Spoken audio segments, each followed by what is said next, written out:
আমাদের বাসার ময়লা আবর্জনা যখন আমরা একটা ঝুড়ির মধ্যে বা একটা বাস্কেটের মধ্যে রাখি, তখন হচ্ছে যে আমরা বলি যে এই বাসাটা পরিষ্কার। কিন্তু ঝুড়িটা তো আপনার বাসার মধ্যেই আছে, তাই না? তাহলে টেকনিক্যালি ময়লাগুলোও তো বাসার মধ্যে আছে। তারপরেও এই বাসাকে আমরা কেন বলি যে পরিষ্কার বাসা?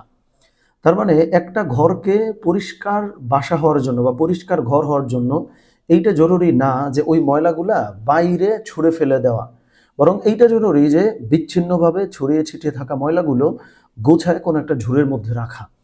তেমনিভাবে আমরা আমাদের লাইফ যদি সুন্দর করতে চাই, এটা কিন্তু জরুরি না যে আমাদের লাইফের সমস্ত সমস্যা দূর করে ফেলবো, সমস্যাহীন হয়ে যাবে জীবন।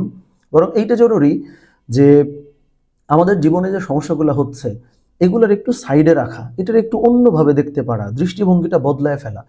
তার মানে কি দাঁড়াচ্ছে? একটা ঘর সুন্দর হওয়ার জন্য বা পরিষ্কার হওয়ার জন্য যেমন ময়লাহীন হওয়ার দরকার নেই, জাস্ট ময়লাগুলোর গোছায় কোনো একটা বাস্কেটে রেখে বা কোনো ঝুড়িতে রেখে ঘরের কর্নারে রাখলে হয়ে যায়। তেমনিভাবে একটি জীবন সুন্দর হওয়ার জন্য ময়লাহীন হওয়ার দরকার নেই বা সমস্যাহীন হওয়ার দরকার নেই, সমস্যাগুলোর একটু গোছায় সাইডে রাখতে পারলেই হয়। তো আল্লাহ সুবহানাহু ওয়া তাআলা আমাদের সকলকে সমস্যার প্রতি এইভাবে দৃষ্টিভঙ্গি দেওয়ার তৌফিক দান করেন। আমিন। আসসালামু আলাইকুম ওয়া রাহমাতুল্লাহ।